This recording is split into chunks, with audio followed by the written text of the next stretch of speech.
갈라디아서 6장 4절에서 5절까지 보겠습니다. 각각 자기의 일을 살피라. 그리하면 자랑할 것이 자기에게만 있고 남에게는 있지 아니하니라. 이 말을 좀 생각해 봐야겠죠? 그러므로 각자가 자신의 그 행위를 정밀하게 살펴라.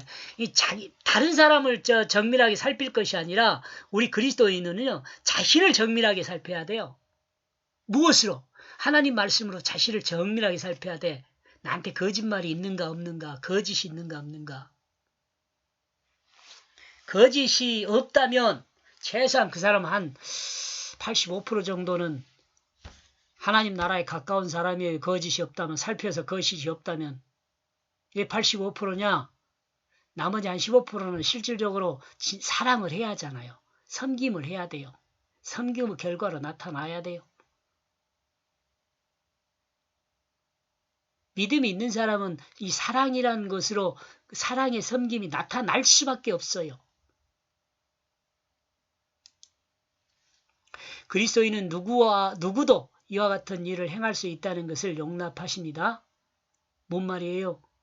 실수할 수 있다는 것. 그러므로 바울은 갈라디아 교회들에게 말하기를 자신의 삶을 정밀하게 살피고 자신이 성령을 따라 행하고 있는지 살펴보라는 것입니다. 성령을 따라 행한다는 것은 하나님 뜻대로 행하는 것이에요. 진실하게 행하고 있는가 살피면 돼요. 진실하게 행하고 있는가. 바울은 5장에서 육체를 따르는 행동은 극명하다고 말했습니다. 육체를 따르는 것은 음란과 더러운 것과 호색이로 이는 자신의 육체적 욕심만을 위하는 다른 사람을 이용하고 자신의 육체적 욕심만을 위해 다른 사람을 이용하고 또한 거짓으로 사람을 유혹하여 결국은 자신만의 욕심을 채우는 일을 하는 것이 그 육체를 따르는 행동이에요. 그러므로 육체를 따르는 일은 누구에게나 있을 수 있는 것으로 또한 누구나 그 일을 구분할 수 있다고 말합니다. 누구나 할 수 있고 누구나 구별할 수 있어요. 가끔가다 다른 사람을 속이려고 하는데 진실한 사람이 그거 보면 다 보여요. 거짓말하는 거 다 보여요. 이는 자신이 자신을 살펴서 자신의 행동이 육체의 욕심을 따르는 행동을 할 때는 바로 알 수 있다고 말을 합니다.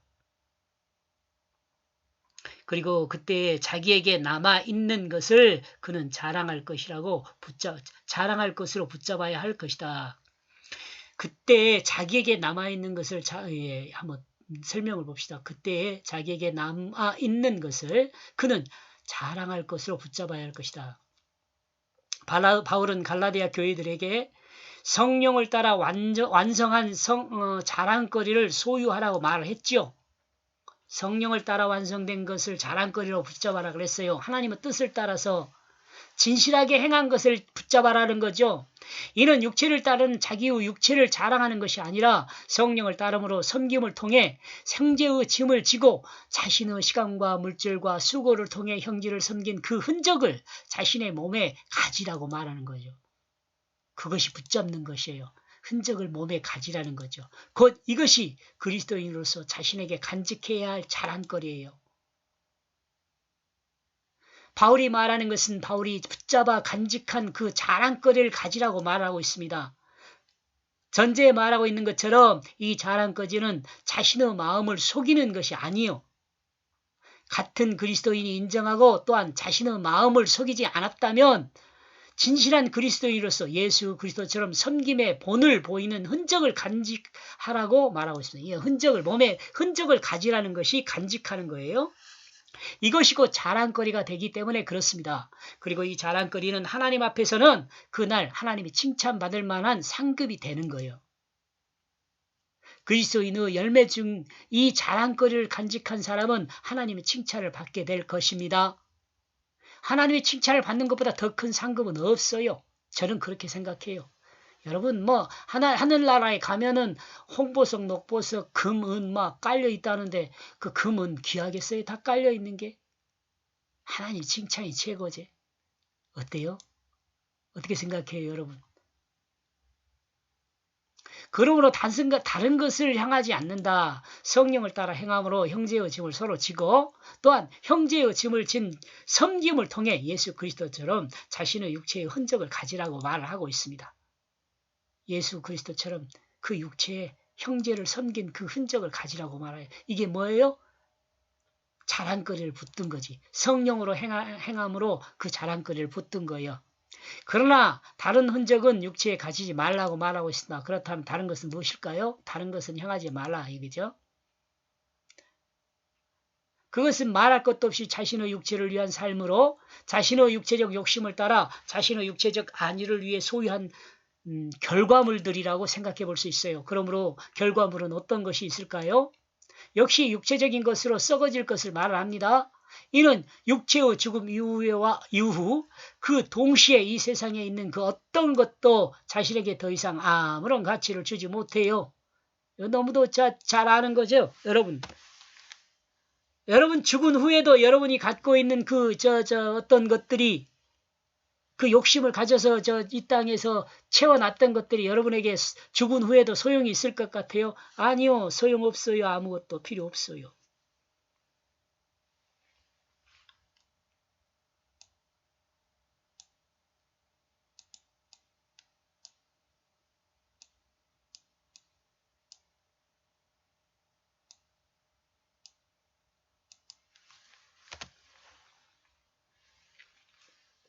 바울은 이와 같은 것을 자신에게 있게 하지 말라 그런 거죠. 죽은 후에 필요도 없는 것 여러분 쌓으려고 노력하지 마세요. 이는 현재를 살아가는 사람들과 삶과는 너무도 다른 거죠. 이 세속 사람과 다르죠. 현재를 살아가는 사람은 내일의 필요를 위해 살아간다 해도 과언이 아니죠. 현재보다는 내일의 필요를 위해 살아가요. 이 사람들. 근데요, 그리스도인은요, 달라요, 여러분. 그리스도인은 미래를 위해 살아요. 미래를 위해 살아요. 미래를 현재 살아요.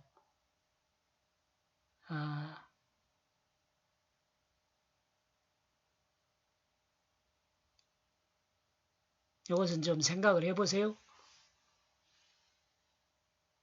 우리 그리스도인은 늘 미래를 살죠. 그죠? 그리스도인뿐만 아니라 모든 사람은 그래요. 과거에는 오늘이란 미래를 위해 살았고 오늘 또한 내일이란 미래를 위해서 살잖아요. 그렇다면 우리는 늘 미래를 사는 거죠. 네, 그리스도인은 그 미래가 어때요? 믿음으로 완성된 사람들이에요.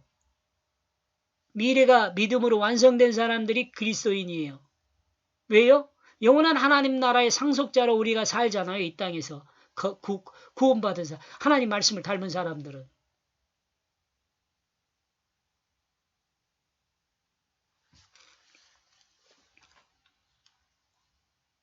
노을 완전하게 즐기기 위해서는 10억이 필요하니 아니면 20억이 필요하니 등등 말이 많습니다. 이 말은 의미는 어떤 것인가요? 노을을 즐기기 위해 현재의 젊음이나 중년을 모두 희생하라는 말일 수도 있죠. 그러나 성경은 언제나 내일을 바라보면서 오늘을 살라고 말합니다. 내일을 바라보면서 내일을 위한 물질을 준비하지 말고 형제를 섬김으로 자신의 시간과 물질과 노력을 제공하라는 말이죠. 이는 노후 몇 년을 위한 것이 아니라 영원한 하나님 나라의 그 삶을 위해서 이와 같이 살아라고 말을 하는 겁니다. 이는 그리스도인의 삶의 가치 중심이 하나님 나라의 영생이라는 사실을 알아야 합니다. 이 영생에 대해서 우리가 좀 설교를 많이 해야 돼요. 목사님들도. 이 땅에서 잘 먹고 잘 사는 건 그럴까요?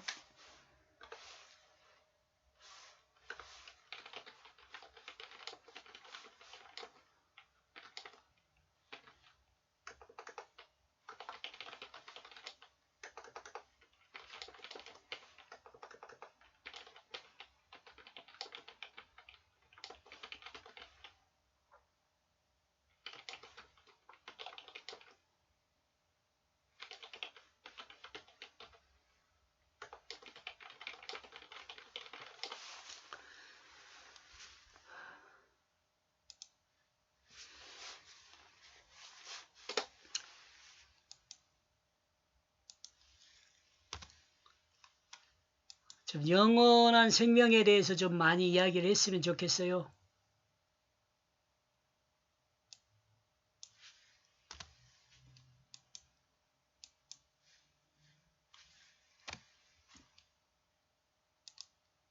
모든 그리스도인은 이 땅의 소망보다 영생의 그 소망이 늘 우선해야 한다는 생각입니다.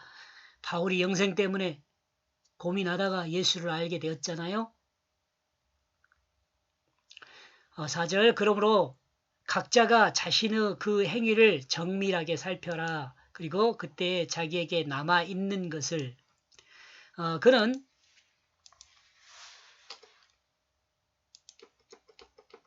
자랑할 것으로 붙잡아야 할 것이다. 뭐였어? 앞에서 이야기했죠. 다른 것을 향하지 않고 성령의 흔적, 성령으로 행한 그 흔적을 붙잡아야 한다는 거예요. 5절 각각 자기의 짐을 질 것임이라. 2번 반복하네요. 그리고 각각은 자기 짐을 들어 올려야 할 것이다.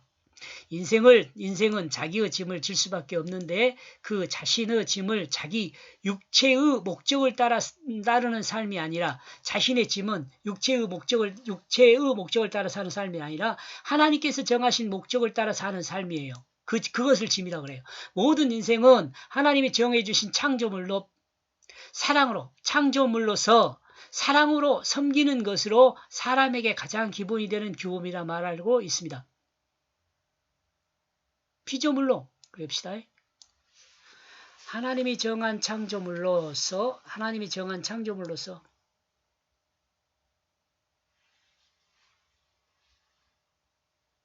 모든 인생은 하나님이 정한 피조물로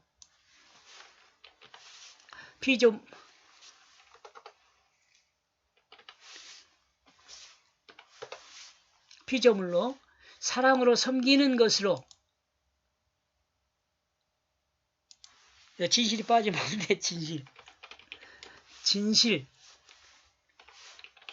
진실한 사랑으로 서로 섬기는 것으로 사람의 가장 기본이 되는 규범이라 알겠습니다.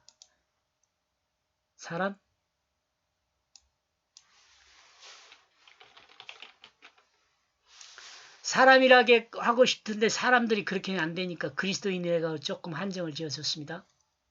완전한 사람의 기본은 진실한 마음과 사랑이라 할 수 있습니다.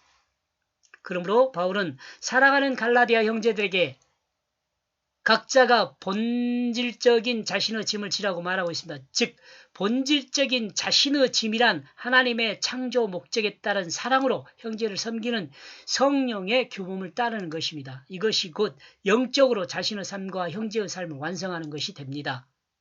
이렇게 해서 5절 그러므로 각각은 자기 짐을 들어 올려야 할 것이다. 자신의 짐은 자신이 져야 돼요. 이렇게 해서 1절에서 5절까지의 내용을 정리를 하면 없는 것을 있다 하면 그는 자기를 속이는 이다. 이렇게 정리해 보았습니다. 여기까지 보겠습니다. 고맙습니다.